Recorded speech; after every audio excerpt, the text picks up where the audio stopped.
Good evening. I'm Lisa Consiglio, Executive Director of the Aspen Writers Foundation, and it is my pleasure to welcome all of you to this very special event. Tonight, we honor a gentleman of staggering stature and achievement. I don't have the words to properly introduce this great man, so we've brought in the experts. From your left, Randall Keenan, Dorothy Allison, Robert Bausch, Catherine Stockett, Ron Rash, and Nikki Finney. The 2010 Aspen Prize for Literature goes to tonight's honoree for a host of reasons. Not just because of the characters he so beautifully crafts and gives to us in his books, but because of his own character.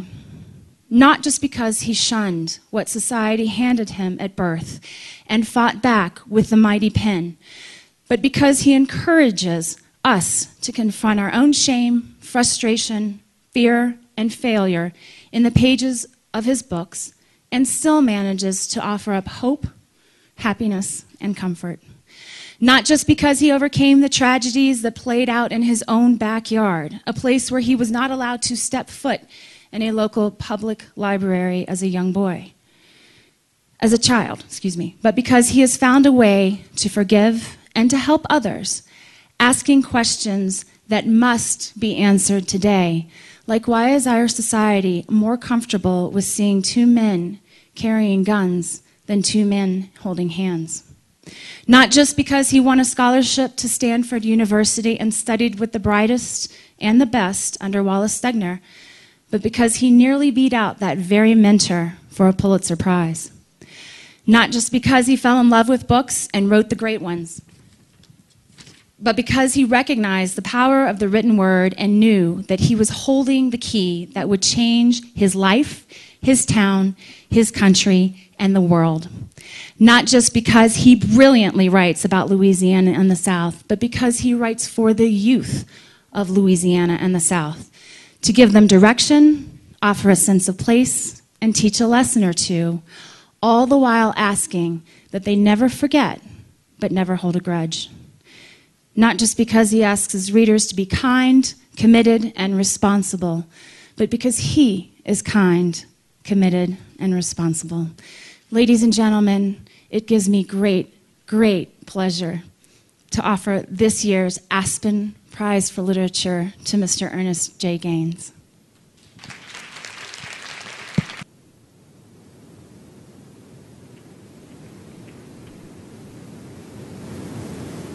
Thank you very much. Thank you. I wish to thank the foundation for this honor. I wish I could be that person, but I had surgery on my back 6-7 months ago, and still attending physical therapy 3 times a week. So it's impossible for me to travel any long distance. Takes me about 10-15 minutes to get to the library here where we are recording from my home. My wife drives the car, and so we can go short distances. Just can't go a longer distance. After we reach the point where we are going, we use a wheelchair or a walker. A walker is right here beside me. And that is how I managed to get around.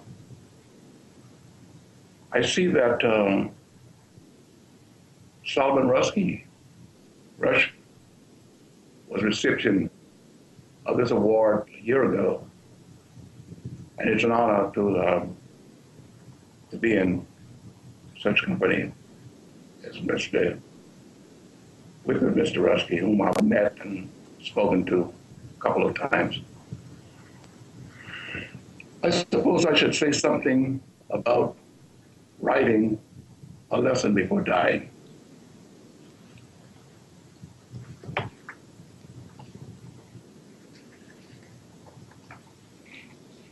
I was teaching at the University of Louisiana at Lafayette when I came up with the idea for a lesson before dying.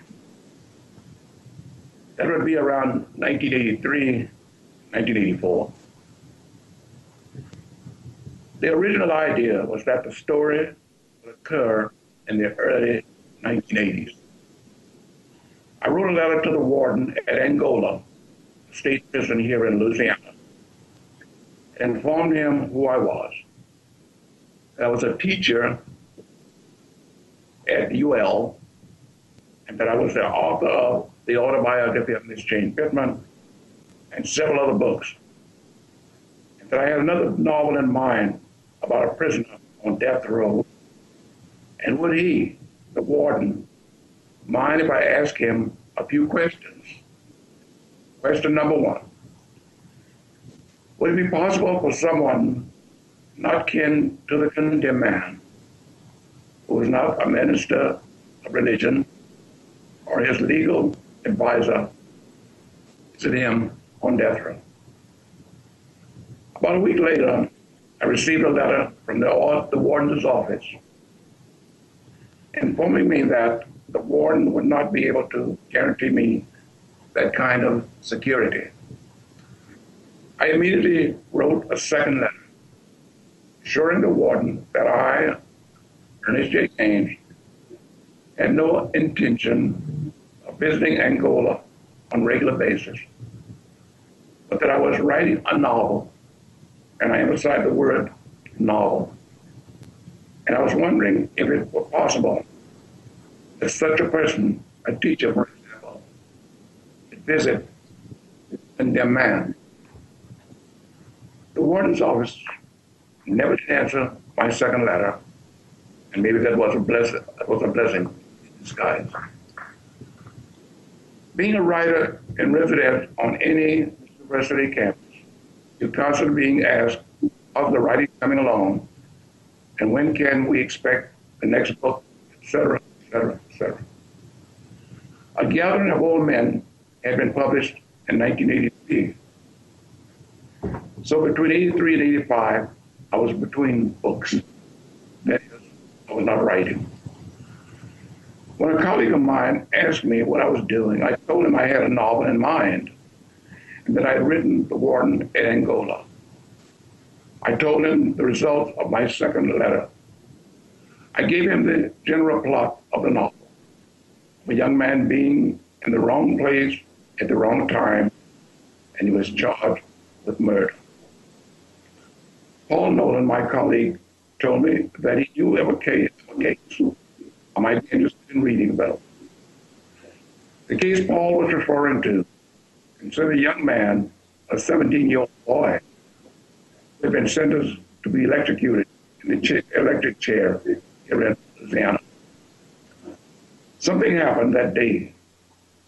The chair did not work, and the boy was not executed, but put back into his cell to await what next step the governor would take. Paul told me he realized that the two cases didn't sound the same, but I might benefit by reading his case, and that he had a lot of material about it if I chose to do so. And in this particular case he spoke of, having happened about 1946 or 1947, appeared familiar to me.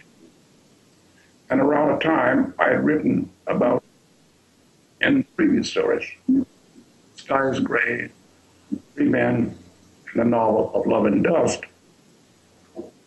Besides that, the case Paul Nolan referred to happened only a few miles from where I was now teaching, and no more than 70 miles from where I lived as a child, and the area where most of my previous stories had taken place. There were so many similarities: work, religion, the food that people ate, everything. The case Paul recommended could have happened in the parish where I grew up. The stories are different. Still, I would use some of the information from the previous case. Both young men are black, both nearly illiterate, both were were involved in the murder of a white man. In Paul's case, the young man confessed to the murder. My young man would maintain his innocence to the end. No defense witnesses were called in either case.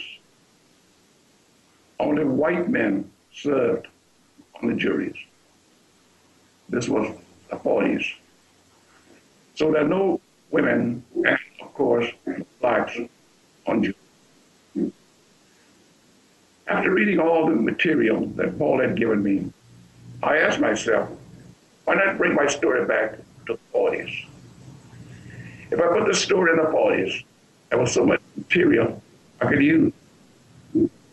I could use the plantation as home for my characters. I knew life on the plantation because I had written about it in several books. The autobiography of Miss Jane Pittman, Of Love and Dust, the stories in Bloodline.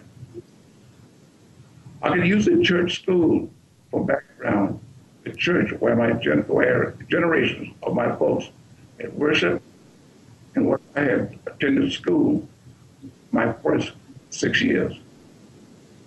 I could use the crop as background. It was planted when it was harvested. I knew the food the people ate, knew the kinds of clothes they wore, knew the kind of songs they sang in the fields and in the church. So the best thing to do was to bring my story back to the 40s, the period I knew and where I was most comfortable. I read everything Paul Nolan gave me to read and all he recommended. His young man would lose and be executed a year and a week from the date when he was first placed in that chair. The case went all the way to the Supreme Court in Washington, where it lost by decision 5-4. Because I teach creative writing at the university, or taught creative writing at the university. Because I taught at night, I had a chance to draw people from outside the university, and I always had lawyers. I've had one or more in each class since I started teaching at the university in 1981. All have a dream of being another Scott Rowe or John Grisham, I suppose. One of my students had a condemned man on death row, and I would always ask him questions about his intent, especially what emotion he showed, knowing that he was going to die on a date at a certain hour. I could always tell when my student had visited with his client because of this tired, painful look he brought into the classroom that night. He was much older than the young man, and through the years, he had gotten very close to him. He had gotten too emotionally involved, and he knew it showed. This student of mine helped me in many ways. He brought me pictures of the state prison, pictures of the electric chair, through some dirty college. I asked him more questions. I asked him what kind of wood was the chair made of? How much did the chair weigh? How wide and thick was the strap and went around the arms and legs of the condemned? And I kept a picture of the chair on my desk, especially while writing the last chapters of the novel. Another colleague of mine knew someone whose father-in-law was a sheriff of a small town. She asked me if I would like to meet the sheriff. I think ex-sheriff by then, but everyone still called him sheriff. When we arrived at the house, I was introduced to the sheriff, to his wife, and to another man. The sheriff's wife served us coffee. I was served large, and I saw how much her hands shook when she served it. I was certain that she had never served coffee to a black man before, but after all, I had written the autobiography of Miss Jane Goodman, and also knew someone who knew her daughter. So she, of course, could show some of her southern hospitality told me. The sheriff and the other man wanted to know where I came from. Did I like the South? How long had I been teaching at the university? I told them I was born and raised about 6 miles where we now sat, that my people had been there since the time of slavery, and that I had been teaching at the university for about 5 years, and I liked it very much. That relaxed them a bit. We finished our coffee. I asked the sheriff the same questions I had posed to the warden in my letter. Could someone who was not a close relation, minister of religion, or legal advisor visit someone on death row? The sheriff told me that in the case of a parish jail, it would be entirely up to the discretion of the sheriff.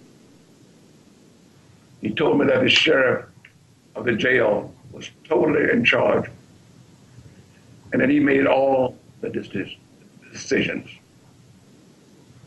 That bit of information was extremely vital. To find a reason now to pressure the sheriff into allowing someone whom he may not even like visit prison. Some of my colleagues at the university would ask me how the novel was coming along. When I would tell them that I was still trying to get everything straight in my mind, some of them would offer advice.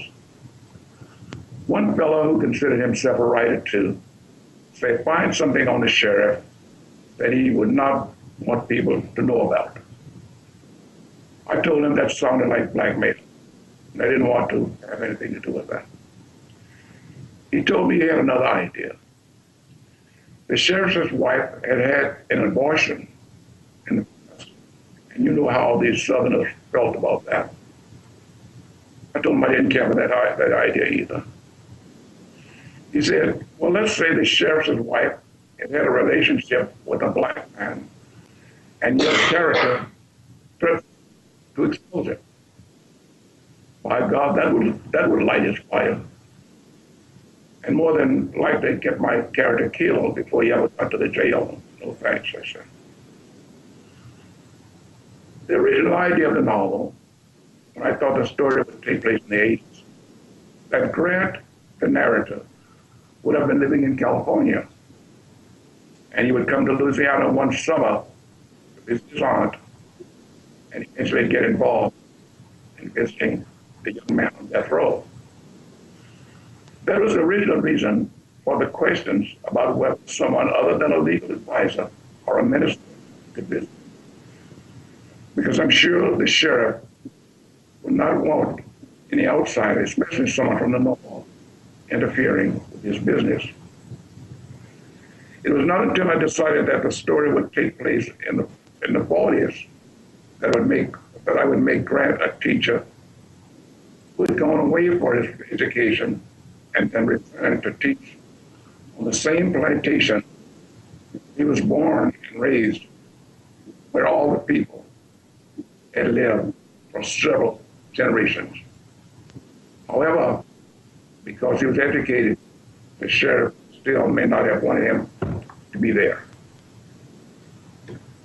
My colleague at the university had given me an idea about how to solve my problem when he mentioned the sheriff's wife several times. I would not cause her to have an abortion or a black lover, but I would put her in a position where she would pressure her husband into allowing Grant to visit Jefferson.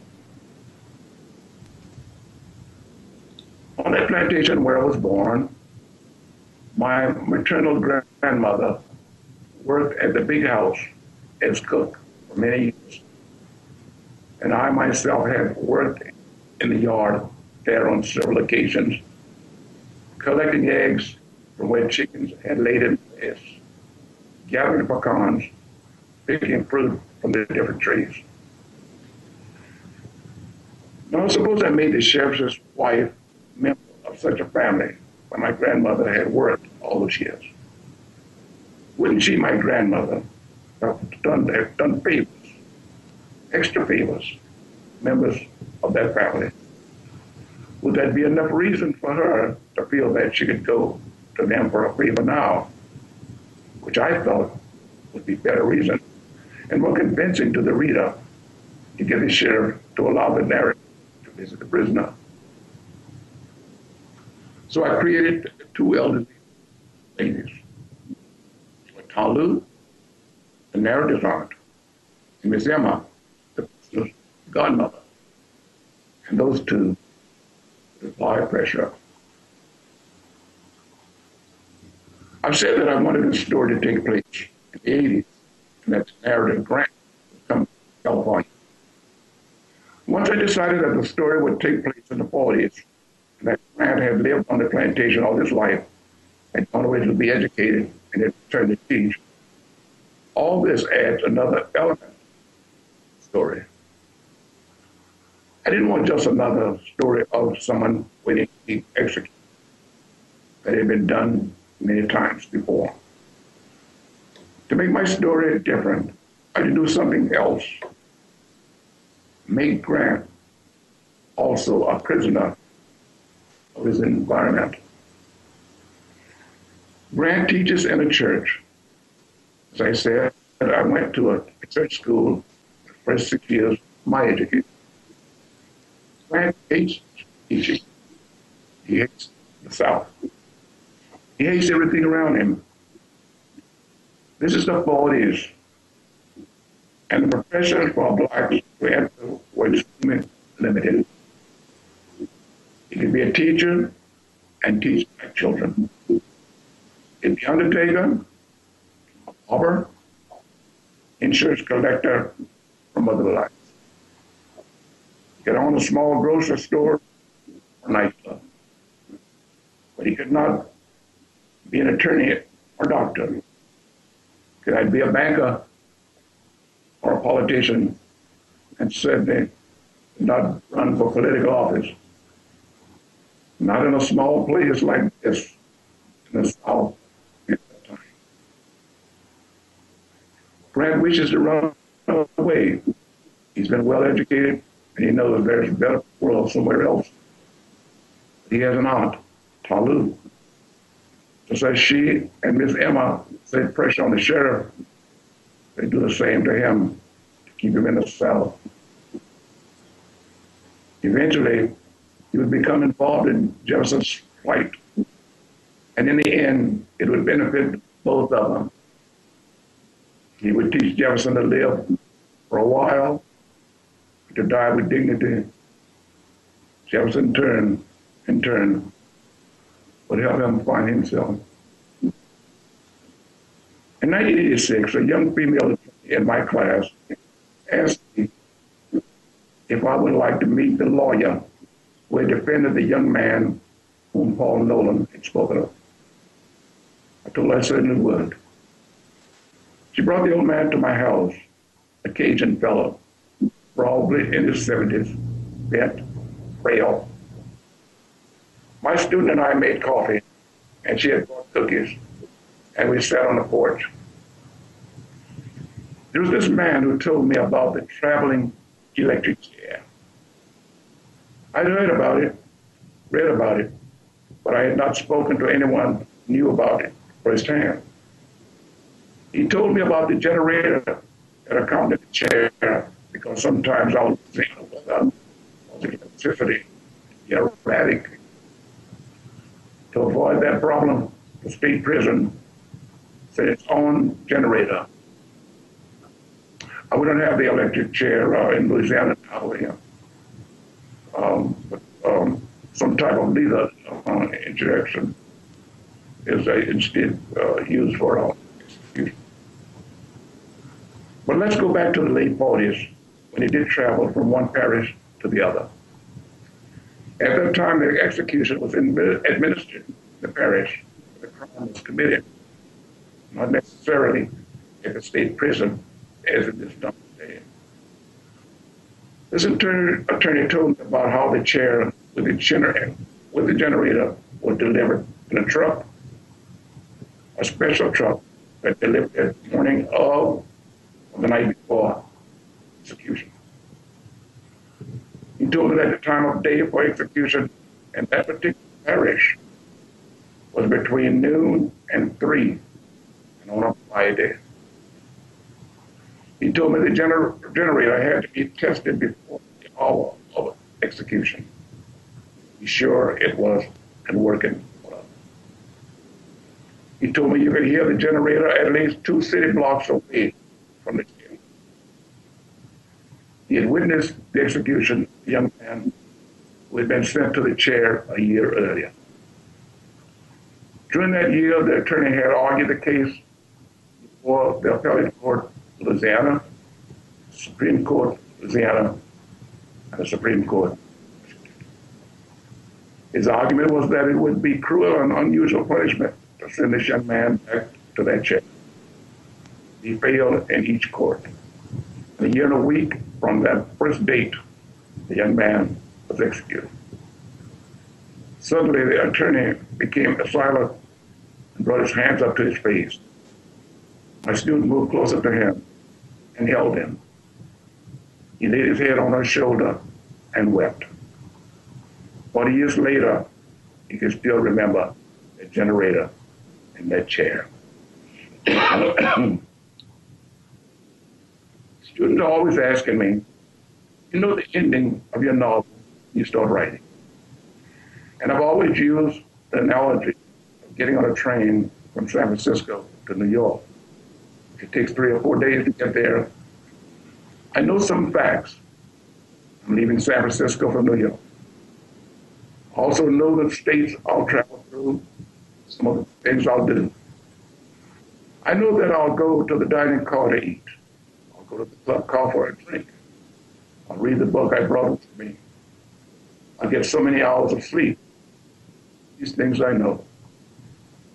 What I don't know is how the weather will be the entire trip. I don't know who will get on the train, how they'll be dressed, or where they'll sit. I don't know all the valleys and hills that I'll cross during my trip. I don't know all the different colors of nature, colors of the leaves on the trees, the color of the different crops and the different colors. I don't know all the turnings and twists of the rail, when the train might make a sudden stop. In other words, I can't anticipate everything that will happen on the trip. And sometimes I don't even get to New York, end up in Philadelphia. When I started before dying, I knew that Jefferson would be sentenced to die. Because in Louisiana in the 40s, he had been caught on the premise where a white man had killed with a bottle of liquor in his hand, money in his pocket, that added up to guilt. But would he be executed? I don't know if it's certain.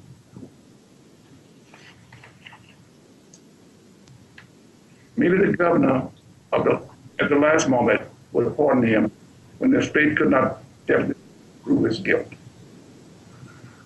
The story could have ended there, because by now Grant would have reached him, convinced him that he was not the animal he had been so described for, but that he was as much a human as any of them, and probably even more so. Because the story is not whether Jefferson is innocent or guilty, but how he feels about himself at the end. However, the Cajun attorney gave me a different alternative. After he described that Toplin covered truck delivering that chair and that generator on an early foggy morning, I knew that I had no other ending but that Jefferson would be executed. I wanted the reader to see that truck and that chair and hear that generator. two things I had not anticipated when I began the album that would be vital in the story: the radio and the notebook. After I'd gone so far into the novel, and Jefferson still refused to communicate with anyone, I knew I had to find some way to make him talk.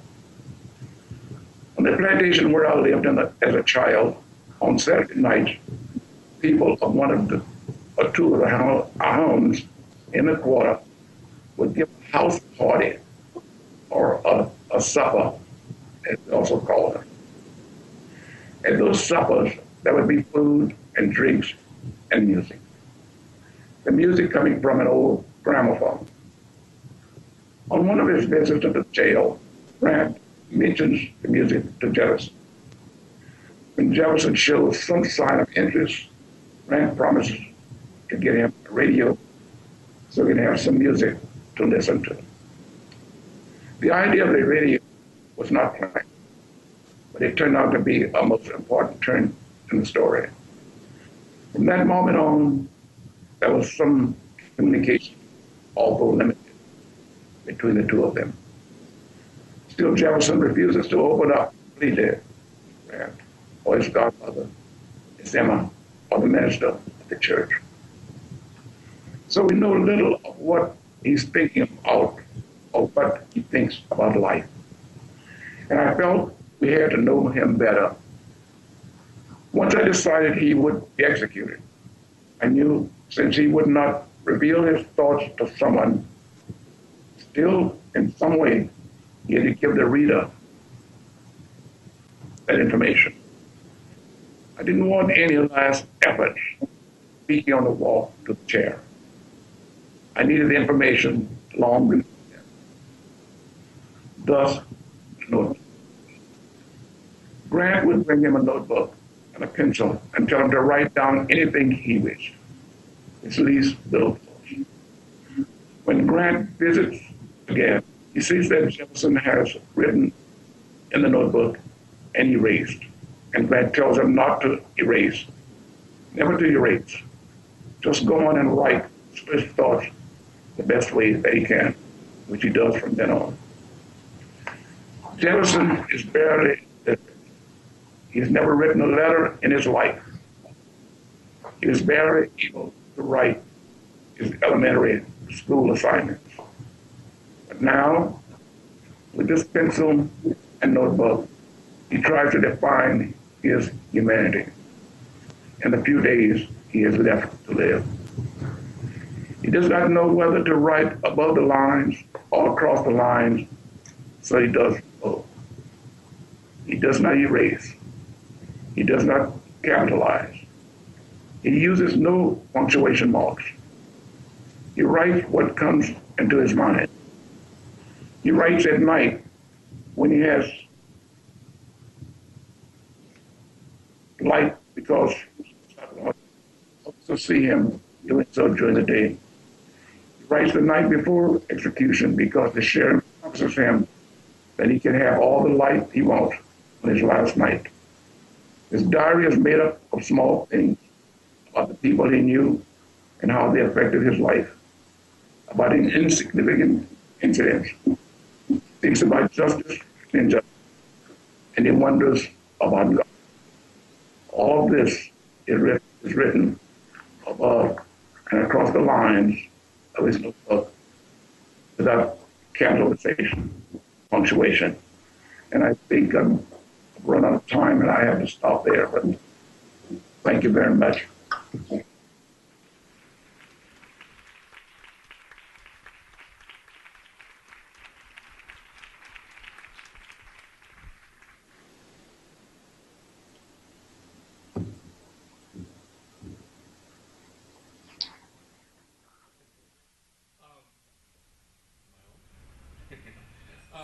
I think that ironies abound in being here for this great moment. Can you hear me? We don't have microphone. Hello? As I said, as I was saying, as I almost said, technology is magnificent.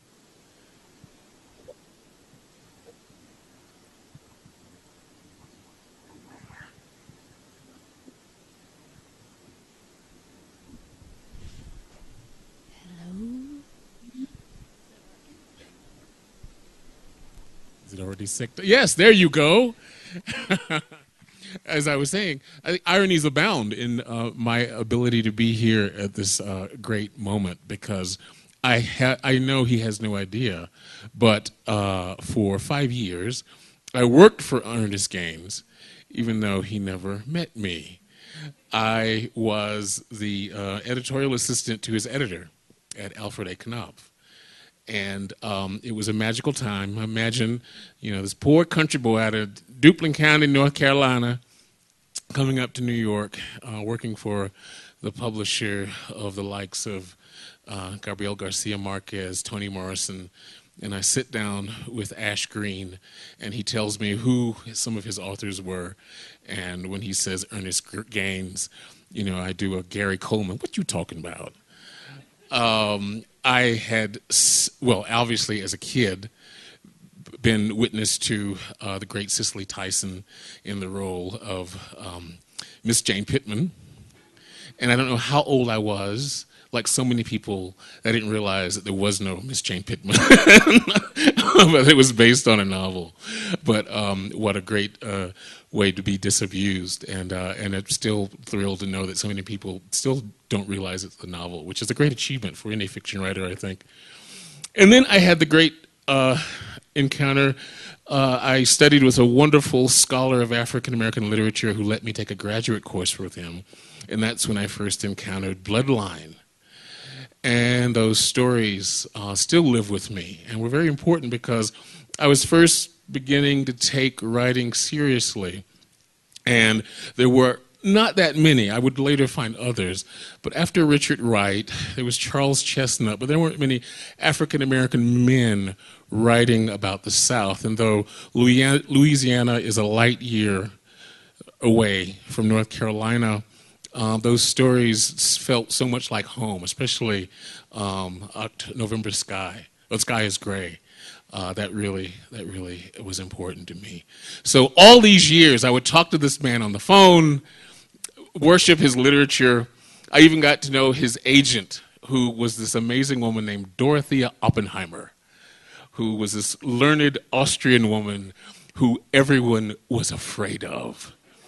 She only had a few clients, superstars that she loved. One was Larry McMurtry. The other was Ernest Gaines. And all the editorial assistants would just say, I just spoke with Dorothea. And she said, where's thy money? Dorothea, we just mailed a check. You're lying. Dorothea, I swear, it'll come by message. You'll get it. I don't believe you. I wish I could have had her as my agent, and I feel touched that I did. But she died not shortly after that. But I did get to speak with Mr. Gaines right after her passing, and I could see how much she meant to him. I left Knopf before he delivered A Lesson Before Dying. So I was robbed of a chance to meet him. But I worked on this long book about African America. And I spent time in Louisiana. I spent time in Lafayette. Of course, he was on the West Coast when I was there. Actually, he was in Florida. I think he has a house in Florida. So I didn't get to meet him there, but I got to hang out in Ridgeboro and St. Martinville, all the places that inspired Coupe Point, the place that his Yoknepatalfa. And then, obviously, like the rest of us, I got to read the magnificent Lesson Before Dying and got to see this continuation of how he has enriched our understanding. A lot of people say black masculinity, but I think it is of American masculinity.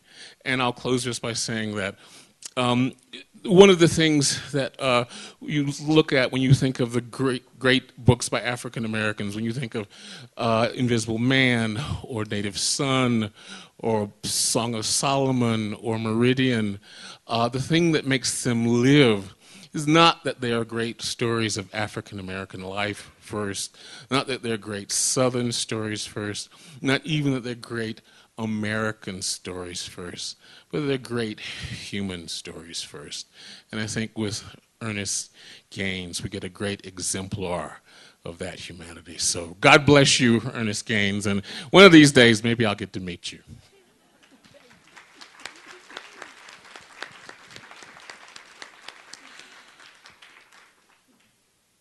How wonderful. I I should tell you that I am often asked to speak on the subject of Southerners and our inherent ability to tell stories, because all of us were raised sitting on porches listening to our grandmothers. And I always feel really deeply embarrassed, but in the spirit of Ernest Gaines, I feel that I should tell you the truth.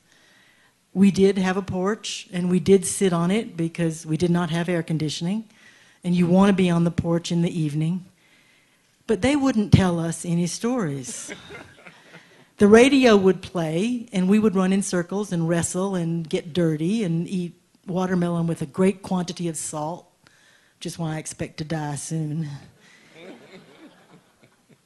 And we would ask questions, but I have to tell you that my aunts and my grandmother, who lived at one time or another with all of my aunts, would start a story. And they would start a story that invariably involved car wrecks, shotguns, sudden burst into flames of households, or children dying. And then my mother would give them a look, or one of the other aunts would give them a look, and the story would stop. And we would not hear anything. So be disabused. The way you make a writer is to not give them the story. Give them the curiosity about the story. But I have to say that's also what made me a reader, because I needed desperately to sit on other people's porches and listen to their stories. And the great porch that I stepped onto, and I remember when I read the book, was a gathering of old men. And let me say to you frankly, it reveals enormous information about me that it made me deeply happy to imagine a room full of aging black men with guns. I wanted to know what would come of that story. I wanted to sit on that porch. I have been deeply privileged to sit on the porch of Ernest Gaines, as have you, and I am thrilled to be here to see his genius recognized and honored. And I hope great quantities of cash come with this recognition.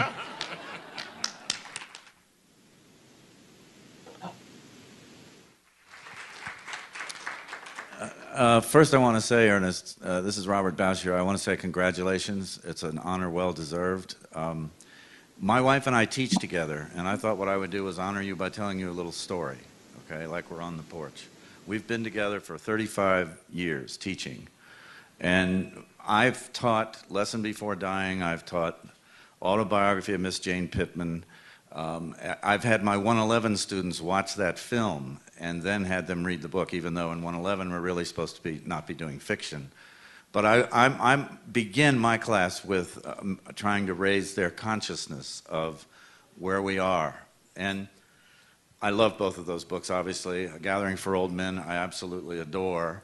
And one night, my wife and I were sitting in our living room on the floor, and we were smoking a little dope. We had a little good dope. And we were talking about, I was talking about teaching A Lesson Before Dying, switching to that from Autobiography of Miss Jane Pittman. And I said, I really hate to give up the emotional moment in that book. It's such a, you know, but we're both kind of stoned. And I said, you know, it's not really an autobiography. You know that, don't you? And she said, yeah, of course I know that. So we were talking and saying things like that. And then I said something else. And Denny said, that's brilliant. And you know how when you're stoned, you sometimes have brilliant thoughts and you know they're brilliant, and you say, oh, and then you don't remember them the next day? Denny says, write that down, write it down right now, it's brilliant. And I went, okay, I'm going to do that. So I raced upstairs. I got up to the top of the stairs, and I was leaning over the railing, and it seemed like a half hour went by. And then I said, Denny? And she said, what? And I said, do you remember why I came up here? She remembered it. She said, yes, we were talking about Autobiography of Miss Jane Pittman and Lesson Before Dying. We were talking about the narrators. And you said this, and she said it to me. And I went, oh, that's right. So I went right in, and I wrote it on a little sheet of paper. I said, now we'll have it. It'll be right here on the dresser. I'll be able to see it in the morning. And we went on with our night. And the next morning I woke up. I felt like $1,000,000, a little dry mouth, you know. I started to get out of bed, and Denny goes, Oh, that thing you wrote, remember what you said last night? Get it, read it. I said, okay. So I went over and I picked it up, and this is what I wrote. Men and women are different.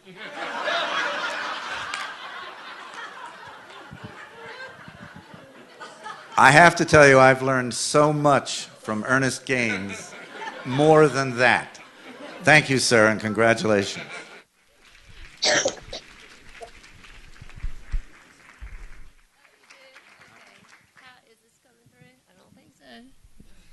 Now it is? Okay. Thank you, Ernest Gaines. I'm so honored to be in the same Skype room with you. And I have to tell you, one of the most profound messages that I learned from your book is the idea of when the prison guard realizes he is in his own prison, the prison of his mind. And the lesson from that, I hate to be the only one up here that actually talks about my own book, but that's all I have prepared. I wanted to share a story with you about the cover of The Help. And I don't know if anybody has a copy here, but early on, my editor, there it is sent me a photograph. And they said, we want to use this as the cover for the story. And it was a photograph of a older black hand holding a white baby hand. And the first time I saw it, I thought, oh, I love it. Yes, let's use that. And the minute I fell in love with it, the phone started ringing and the emails started coming in. And there was all this panic in her voice and said, oh, my God, no. We can't use that photograph. People might think the story is about race. So we went through about 30 or 40 more versions of what the cover should be, slowly moving away from the topic until 3 months later, she found a painting by an artist named Ellen Granter. And she said, I think this is perfect. And as you can see, it's the picture of 3 birds standing on a wire. And my editor chose this cover because it has absolutely nothing to do with the story. And it's one of the most frequent questions that I'm asked is, what do those 3 birds represent? And I say, hell if I know. But the truth is, it's a topic that is so... I don't know. I thought it was just Southerners that were afraid to talk about it. And then I found out it wasn't just Southerners because my editor is Jewish from New Jersey. It's a topic that so many Americans are afraid to talk about. And when I hear you talk about the lesson of being in the prison of your own mind, I think, gosh, that was the only... I didn't ever want to teach anybody a lesson myself. That's not my place in this world. But that was the one message that I wanted to convey in the story, and that is, let's just talk about it. Let's just get it out in the open and have these conversations. So thank you. I'm so honored to be here.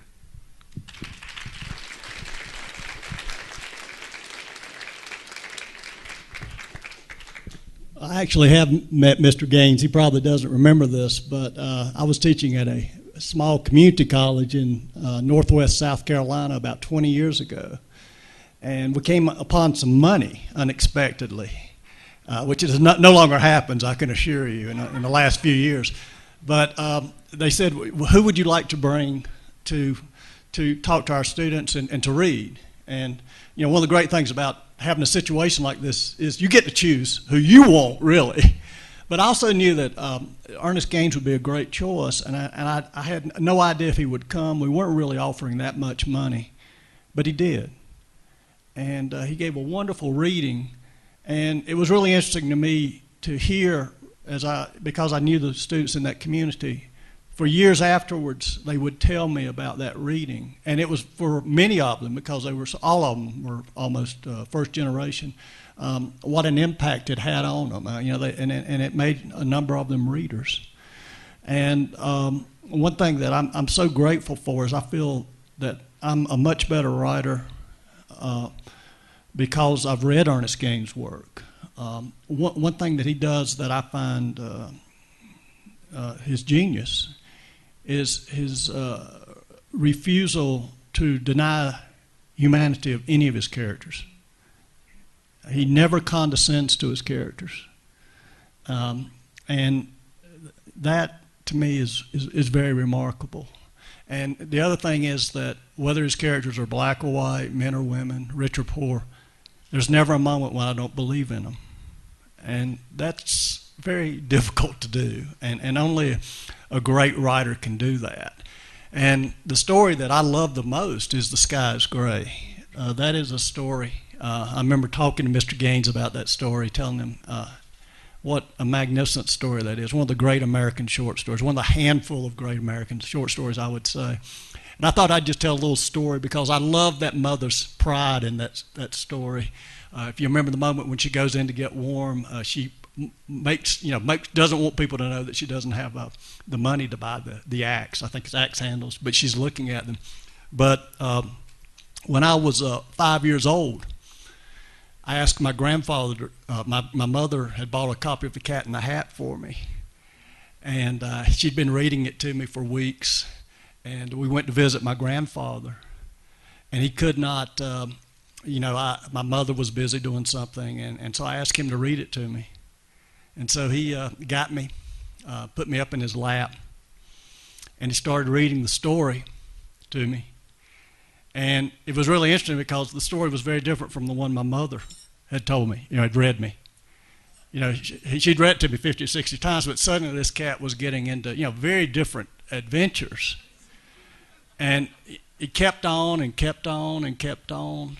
And it was just a completely different story. But I liked that story. I liked his story a lot. So the next week we saw him again, saw my grandfather again. I brought the book back with me. And he read it to me again, but this time, the cat was getting into even more trouble. I mean, he was looking at serious jail time by the time the story ended. And what I did not know at that time was that my grandfather could not read or write. He'd grown up on a farm in western North Carolina mountains, but he was too proud to let his grandson know that. And so he'd actually made up this story. And it was one of the great gifts to me as a writer, because it was almost as if the words were like butterflies. They were just kind of moving around on the page and fluttering around.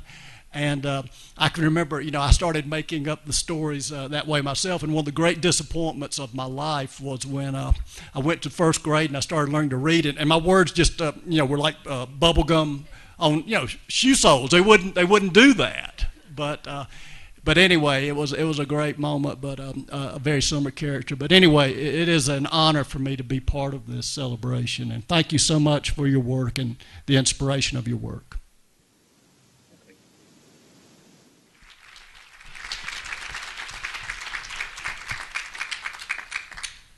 Mr. Gaines, this is Nikki Finney. I'm a poet. I wanted to say two short things. One, I always wanted to write a poem like Mr. Gaines wrote a story. I wanted you to meet somebody by the time you got to the end of my poem. I wanted you to care about them. I didn't want to be afraid to say the hard things that had to be said. I wanted with all my heart and soul to say those things beautifully. That's what I think happens in every Ernest Gaines story and novel. And though my genre was different, he was one of my first teachers because his work was around me, being taught to me, being told to me. So I wanted to say to students of writing something that you're not told often, that you can write the very political thing you want to write, and you can write that very political thing beautifully. Oftentimes we hear that you can't put the two things together in the same flower pot. You can't put the politics and you can't put the beautiful thing together. Leave the politics out. I disagree. I think you can do both. And I think you must do both. And as a writer from the South, specifically South Carolina, which is a whole other, we need a conference on coming from South Carolina, Dorothy. But as a result of that, I am a witness. I feel like I'm a witness as a writer to the South, to what happens in the South, and to what happens beyond the South. It's not just, my interest is not just the South. And as a result of that, it is my responsibility to say the hard things, to bring in the humanity that Mr. Gaines always brings in and teaches us has to be at the heart of the story, but also to find out how to do that in the most beautiful, lyrical way. I thank you for those lessons, sir.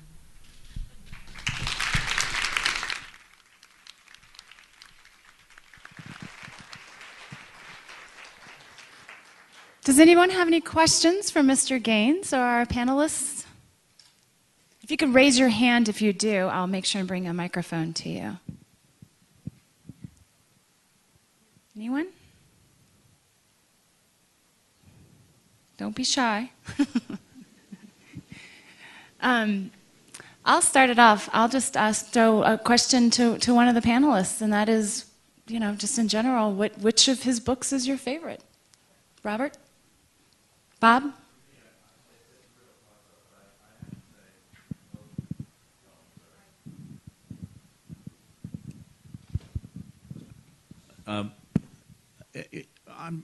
For its usefulness to me in my teaching, it has to be the autobiography of Miss Jane Pittman. But one of the things Ron said that really is so true about this is that Mr. Gaines inhabits all of his characters, and he can give you the humanity of Georgia Cracker as much as he can a black man who lives on a farm.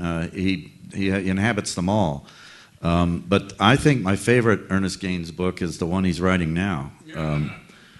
We're talking about him as though he's done. I don't think he is. And I'm looking forward to the next one, sir.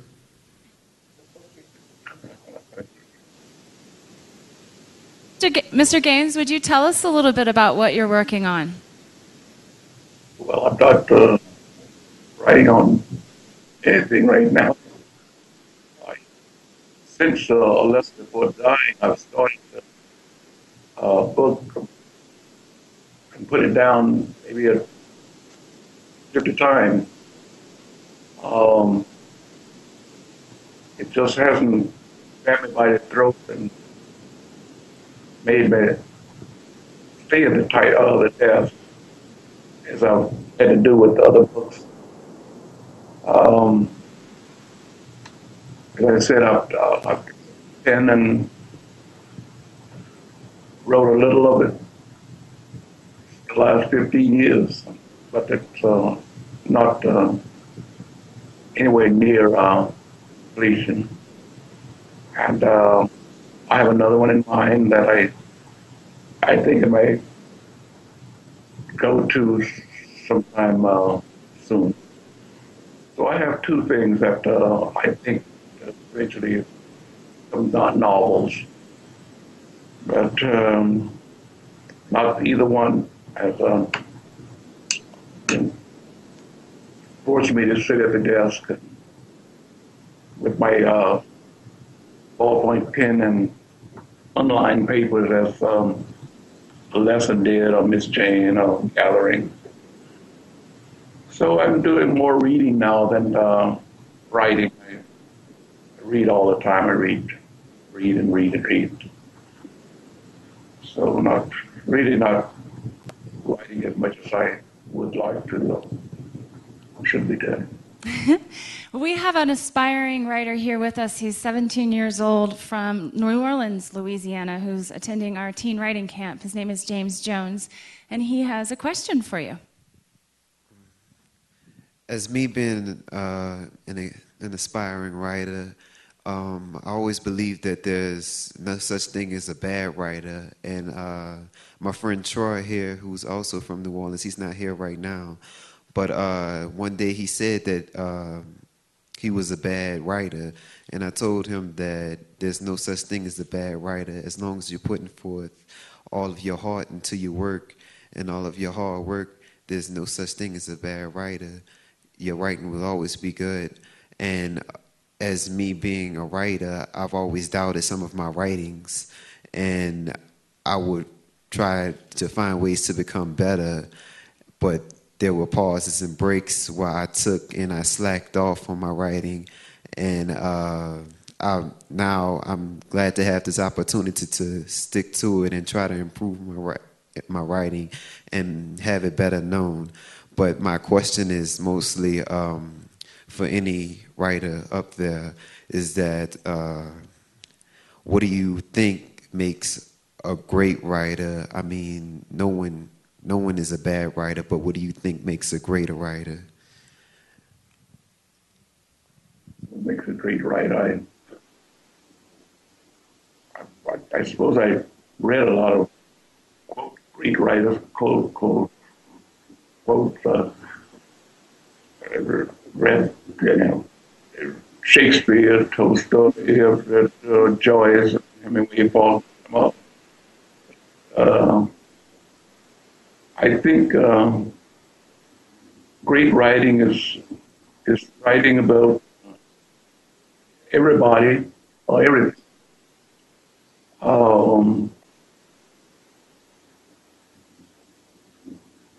Great writer can be enjoyed by anyone. I learned a lot from reading Tolstoy, Virginia. They were not writing for me. They were not writing for anyone about plantation south. But they were writing true about man. Things about him and the bad things about him. And you recognize those things. My books have been translated into, I don't know, 12, 15 foreign languages. And they must find something in it that they can identify with. Whether it's Russian, Chinese, or Japanese, Germans, French, or whatever, they've translated those countries. So I think good writing is, I hate using words like good writing and bad writing, but for the sake of this question, good writing is, you can see something about yourself. And the writer, whether he wrote 100 years ago or 1,000 years ago or 2,000 years ago, say something that you can, that's true. Because he's writing about the human condition, and whether we like it or not, we are pretty much all the same, and that's what the writer should would aim for. I think it was Goethe who said that everything has been done. The problem is to do it again, and that's all we try to do as writers. We try to write something. Try to, wish to say Kilroy was here, but Shakespeare said it. Homer said it, and Tolstoy said it. They didn't say it in the 20th century. They didn't say it in Louisiana. So that's what I try to. I do try to say something about Kilroy was here.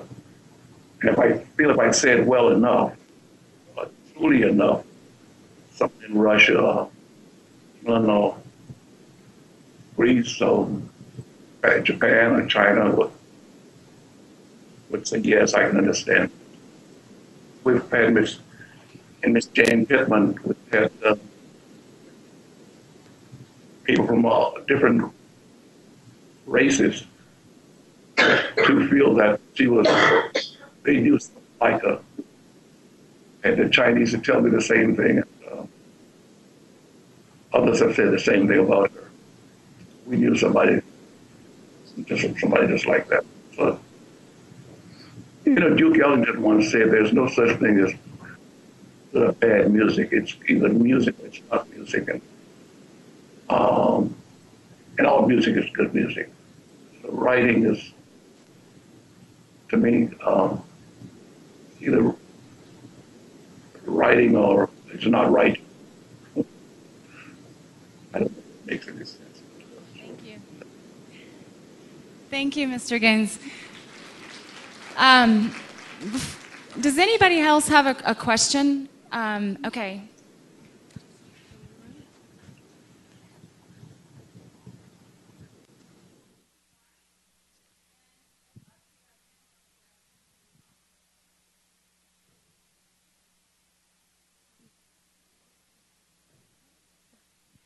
My question is that I'm from South Louisiana as well, and I have a lot of great stories that I often share with friends, kind of on that Front Porch series. And so many people over decades have asked, you really need to write these down and share them. Growing up in the swamps, hunting, fishing, trapping with my grandfather, living in a different, I was the last generation raised in such a different type of culture, where I was the first English-speaking generation. So with that being said, do you have any recommendations, wisdom to share with me, whether to write with a certain vernacular or like as a memoir, or just any recommendations in general as I begin to put all these on paper? Well, I try to write my story the best way that I can, and think of a simple English word. That's how I write. Depends on the character, whether I have a character speak with a certain dialect. Yes, I can accept that. But just try to write a story as well as you possibly can in English and using basic, simple English words. Those 27 words, 27, can be used in the way you would wish to use them. Use them to just write something that anyone can read. I think any 8th grader, my book, A Lesson Before Dying, is taught middle school kid today. And because I feel that it's why they can be taught to kids, because the language is simple for them to understand. I mean, for them to read. It's up to the teacher to explain, help them understand the story. But I think your aim to writing is to write as well as you can, as simply as you can. I mean, as simply as you can. That's my aim. I try that ever since I started writing with Miss Jane Pittman or Sky is Gray. I use dialect in some of the stories, but the aim is to communicate with your reader. And I cannot imagine any better way to communicate with an audience than to use a simple English words, simple English terms. Everybody reads English, and possible so that that person, that reader can read your work. My aim is to do it as simply and as clearly as you possibly can. I don't believe in putting the readers in a jungle with a machete, and let him having to find his way out, fight his way out. If I'm going to put him in the jungle, I put as sharp as machetes I can to come out of it. I believe in simplicity. Characters can become complex, but I don't, because it is complex doesn't mean that I have to write long, convoluted sentences without punctuation marks or whatever. Just do it as well as you possibly can. And read good books.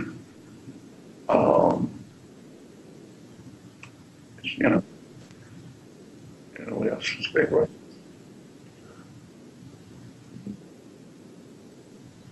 Yes, James, we're going to meet tomorrow, 3 o'clock. Don't forget, out front.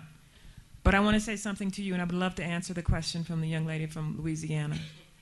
And everybody, take this, when we leave here, take this out with us. Good writing, great writing. And I'm thinking of the great poet Czesław Miłosz, who said he wanted to save something in his writing. So he wrote about his 5th grade teacher's beehive hairdo.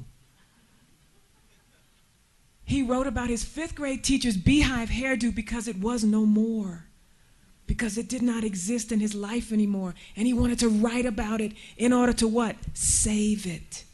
He wrote close to it. He used wonderful details, sensory words. Save something. All our lives are different.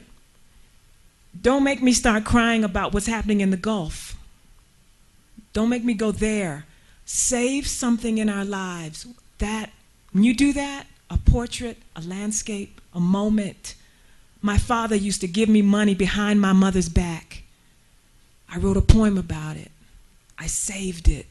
It mattered to me. Whatever matters to you, write so close to it that you could save it, that you could wear it around your neck like a charm. That's good writing, James. We'll talk more about that tomorrow.